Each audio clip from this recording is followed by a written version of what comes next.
And what's new and exciting? Yeah, yeah. Well, I'm still standing and my lips aren't blue. I'm glad to hear it. Is it okay if we record the call to post it later? Yeah. Great. I'm not sure how we're going to do with audio here, but I'll give it a shot. Are you still painting spider webs? Oh no, I'm past that. I've got a new pair of shoes in painting. Man, one of these days I'm going to have to rate a spot on that wait list. So, thanks for making the time. I know we only have about 25 or so minutes. The reason I wanted to reach out is that I'm teaching at a new school to me this year. It's an old school to California, though. It was founded in the 1890s.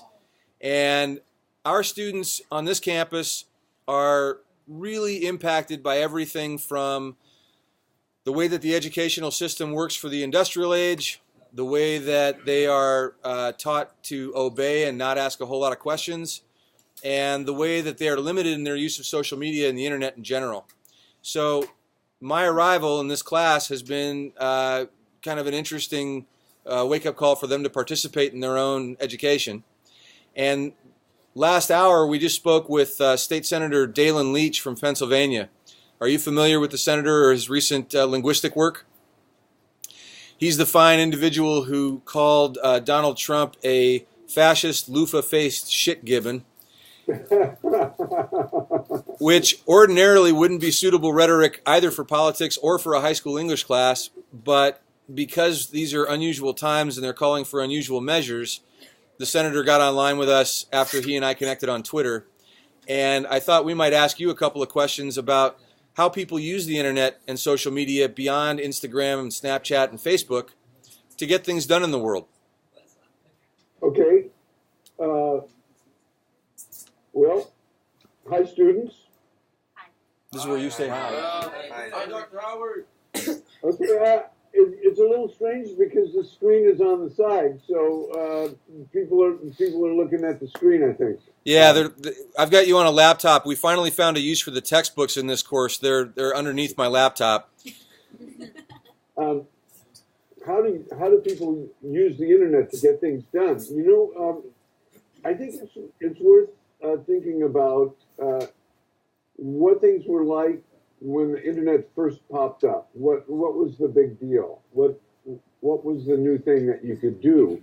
And I know that this is before your students were born, but certainly in their parents' lifetimes. When the internet came along, it became possible to connect with people who share an interest, even if you didn't know that person, even if that person was on the other side of the world. It's hard to describe how important that was. If you're a person with a rare disease, let's say there's 1 in a million people have that disease. Well, there are more than 2,000 of you on the internet. There are 2 billion people on the internet. But, you know, not just a rare disease. Whatever your interest is, educational certainly could be part of it, or political. Never before have people been able to organize themselves to have demonstrations and get out the vote campaigns that can change the political leadership of a country. And now we've seen so many instances in which the leaders of a country were brought down or brought up because of the way people used internet tools to connect with each other, even though they didn't know each other, around a mutual interest, without going through the traditional political parties. So that's a big deal. But I think in terms of education, for your students, it's particularly important to know that you used to have to go to school to learn things. And schools had a monopoly on education. So you have to do it, and by law, you've got to go to school to a certain age. But besides that, if you want to learn something, there are very few other ways to do it. You could go to the library, and there are a few people who are able to teach themselves. But nowadays, I'd say if you want to learn something, going to YouTube is probably the first thing that you would do to learn how to do something if you're a young person. And probably another young person has made a YouTube video to do that. So I just touched on a few things: medicine, politics, education. I think the affordance, the capability of the internet that makes all those things possible is what I call many-to-many communications. You know, before the internet, you could pick up a telephone and you could talk to someone, or you could turn on the television and very few people could broadcast to very many people, but you couldn't really have many people talking to many other people the way they do on YouTube or Facebook or Twitter or Instagram. That makes all kinds of new things possible, things to emerge. Most of the things that you know today came from people who used the internet to make the internet into something new. The World Wide Web was created by a scientist who wanted to see internet pages linked together. And he did it for free. He gave it away. He didn't patent it. So, in this day and age, you know, you and I both saw the beginnings of the internet. I was at UCLA just after all the work with, you know, the first connected local area networks. You predicted all of these changes. But, you know, I'm listening to my students in the background, and they think they've been there and seen it. And really all they're getting are corporate lobbies. They can be in Facebook or Instagram or Snapchat. But they're being told what to do there just about as much, and their data is just about as compromised. Hey, how many of you guys read terms of use? None. Does anybody ever read, like, click this, I accept, or I don't accept? Do you ever read all that fine print? Do you have any idea? I read the I accept part. I read the I accept part. That was the comment. So, for students who don't know what they're giving away every time they go online, how do you feel about agency? What is it that students can do now to either learn how these machines work or feel like they have more of a say? Because I know that in school, I can sing them a song about critical thinking and making their own choices, but the rest of their classes don't work that way. And so they're still looking around as though, well, the world works the way the world works, and I guess I'll just use what I'm given. How do you shift that? Well, you know, I was saying that most of the things that we use today were invented by people who saw a use for it. It's not just the World Wide Web, but probably every one of your students uses Google maybe every day. Well, those were just a couple of students in their dorm room who did it. They knew how to not just be the consumers of what other people made for them. They realized they could change the whole thing. And you could too. You know, it's not just about inventing a new industry or becoming a billionaire.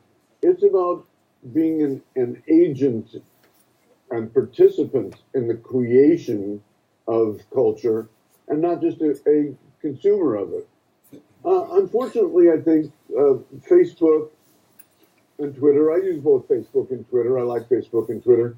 They've given a lot of people the impression that that's the internet. You know, you can have a Facebook profile if you put it within their template, and you can say whatever you want on Twitter as long as it's in 140 characters. But I thought it was important when I was teaching college students, and I think that this should be true of high school students as well, to show them how that they could set up a blog, a WordPress blog, on a server and publish their own information. And it doesn't, you know, it doesn't have to be scholarly information. It should be about what interests you. So is that skateboarding, or is that they have some kind of stupid law in town? Is it you don't like the way the school is making you do something? You could actually be a publisher and not just a reader. So I think it's very important that people begin to participate. That's where the Egyptian revolution came from. That's where Google came from. That's where the web came from. The web was not created by the government. It wasn't created by a corporation. It was created by a bunch of people like your students who put up web pages. And I think that notion that you can be a creator is not as publicized now. It's like you can join Facebook or you can join Snapchat. And yes, they're very useful, but you're just a customer. Well, thank you for singing my song, Howard, because as you know, that's what I've been doing in classes for years now. And our students do have blogs. I just sent you a link to their work, and some of them are absolutely wonderful. Some of them are anemic, and I think that's a question of faith, because everybody in this room has amazing ideas. The question is how willing they are to be their whole selves out loud, because in the end, a lot of this has to do with learning how to operate in a culture. And we have a very unique generational issue here, as you well know, because when we went to school, we were going to learn from experts that information we needed to do the things that we had in mind. And now, most students are being taught by adults who know less about the internet than the students do. So, on one hand, the students have this crisis of confidence because the question is anything I do going to make a difference? And at the same time, for most of their day, they are being given points and percentages and standardized tests and threats about not doing their homework. And in here, they're being given an opportunity, which a lot of the time is also an opportunity to take a breath and not do very much. So I think in time, the idea of putting up a web page or a blog is going to be much more the norm in learning, I hope. But for the moment, we still have this subject-by-subject instruction. Does anybody have a good big question in mind? Do you really think blogs will actually work? I mean, Work because for what? The way he said it sounds like it's gonna work and stuff. But if he's saying that, then I'm pretty sure there's a lot of other people in the world that are doing blogging and stuff like that. So I'm pretty sure it's not even I'm pretty sure it can help you and stuff. But at the same time, I'm pretty sure it's being overused at the same time. Okay. So many people are going to that now, probably. Are you hearing any of this, Howard? No, we'll repeat the question, Dave. Sure. If I'm getting this right, Elias, you're saying, I think the question was, are blogs that innovative? Because there are so many blogs out there, how will that establish my voice online? Yeah, and it's only getting bigger and bigger, so my voice is only going to get smaller and smaller. So he's saying because the blog platform usage is getting bigger and bigger, he feels like his voice is getting smaller and smaller. There was a woman who had an obscure blog. Her name will occur to me in a few minutes. And she was obsessed with this company called Diebold, who make most of the voting machines in the world, most of the voting machines in the U.S. And Diebold did not let anybody know how their voting machines work. They did not reveal their source code. Anyway, she blogged about Diebold to, 20 people every day. And because she was obsessed, she looked at the Rheingold website all the time, and one day she found that their source code was on an unprotected server, and she copied it all, and she published it on her blog. And then some other blogs got a hold of it, blogs that had more than 20, blogs that had 20 million readers picked it up. And of course, it's important to know whether your voting machines are hackable or not. That's a pretty important issue. Some students at the University of North Carolina, it's Swarthmore University, put the source code on a server at their school. The Diebold company sued them, and a federal court found in favor of the students. So here was a person who had an obscure blog that maybe 20 people read, who ended up changing something really, really important. So the part about finding your voice, I think, is somewhat independent of how you're going to find your audience. And I think that whether you have 20 people listening to you or thousands of people listening to you, in a sense that whole business of how many likes do you get or how many readers do you have is far less important than you expressing yourself on a daily basis. That's how you find your voice. David, there was an essay by Phil Agre, A-G-R-E, way back before the web in the 1990s about finding your voice by participating online. And he talked about public voice. And what's important is you don't have a public voice as a high school student. You can have a private voice. You can participate on Facebook.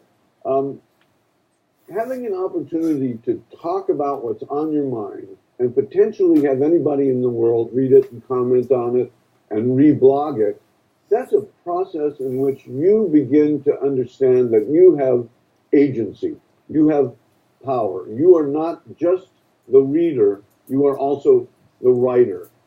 Maybe it's not your first blog post, maybe it's not your 20th blog post, but somewhere along that way, you find your voice. Otherwise, you're just going to buy the voice that you are sold by some big company. Are you going to be the Disney voice, or are you going to be the Facebook voice, or are you going to be your own voice? Does it matter at the beginning whether the whole world is listening to you? You know, Tim Berners-Lee created the World Wide Web by spreading this code that enabled people to set up web servers. There was one web server in California in 1992 at the Stanford Linear Accelerator. He talked one guy into having a server. There were actually 3 different competing ways for navigating the internet. There was one called HiTelNet that used something called Telnet, or used the arrow keys to navigate. There's something called Gopher Space. Nobody's ever heard of those anymore. Then there was this third one called www. So it was not a big deal. It became a big deal. You know what? You're never going to become a big deal if you don't start out as a little deal. Forget about the scope of it. Concentrate on the doing of it. Do you just want to do what other people tell you to do, or do you want to do what you want to do? And I hated school. School's doing time. You have to do it. You got to line up. I don't know whether you have to do it, but I had to stand in a line, put my hand over my heart, say the Pledge of Allegiance, march into the classroom, sit on my desk all day long. That's crazy. By the way, David, why are your students not sitting in a circle? Ordinarily, they sit in groups, and sometimes we do the circle. We do the Socratic thing. Sometimes when we've got something going on in the front of the room. What I like most about these chairs is they move. Yeah, exactly. Because having these chairs in rows and columns, and I'll tell you something, when I was teaching on the first day of class, I stacked all the chairs in the corner. And then I would just stand there, and the students would come in, and on their own, they would create rows and columns. And then they would sit in a chair, and by golly, the next week, they would sit in the same chair. I never assigned it. They have just internalized the training that school has given them to comply. I mean, certainly you know John Taylor Gatto's 8-lesson classroom. We're being taught to be good, compliant. We're being taught to take orders. You know what? You have a rare opportunity, students, with Mr. Preston here. He's going to let you do what you want to do. If you are too trapped by all of the training you've gotten, by all of the rest of the education that makes you do what they want to do, you're going to miss a huge opportunity. He's opening a door. Go on through that door. You're not going to get a lot of other opportunities to do that from other teachers. I just think humans are learning animals. We are distinguished from all other primates by our ability to look at what someone does and learn from that. And school, it just kind of takes that nice sharp blade of your learning mind and bashes it again and again and again on concrete until you're dull. You know what? Don't let that happen. Mr. Preston is here to show you another way. And, they're not going to fire you, or maybe they'll fire you, but, but, but this is something that you're not going to find from most teachers. Howard, I miss you, man. It's been good to talk to you again. Yeah, always. I'm sensitive to your time, but I would love to pick this up again soon. I'll reach out to you on email. Okay, let me just say one more thing. When we were kids, when my daughter was in school, she's grown now. She used to go to the library and get a book out to do a report, and then search engines came along, and she started using search engines to do reports. And I sat down with her. In fact, you can find my video on crop detection 101. And I said, look, you get a book out of the library. There was an author, an editor, and a publisher, and a librarian who all kind of checked to make sure that you could trust what was in that. Nowadays, we have this really miraculous ability to ask any question at any time, anywhere, and get a million answers. However, nobody guarantees that what you find is going to be accurate. It could kill you if you're talking about medical information. You could lose your freedom if you're talking about political information. It's now up to you to try to determine what's the good information and what's the bad information. If you know two things, how to ask questions and how to determine whether the answers are accurate or not, you live in an age in which you can learn things that people in all of history were never able to learn before. Okay, that's my final polemic. Well, that's not nearly your final polemic, but unfortunately, I know you have another engagement this morning. Howard, thanks so much for joining us. Sure. And I'll send the link for the call with the senator if that comes out well, and we'll follow up. Okay, great. Oh, hey, by the way, before we go, I want to let you know that just down the road, Laura Ritchie and her students are in town at the school where I was last year, and we're having dinner tonight. She'll be at my daughter's school in the morning, so she's back at it again. Send my warm regards. Okay, take care, Howard. Thanks again. Goodbye. Bye.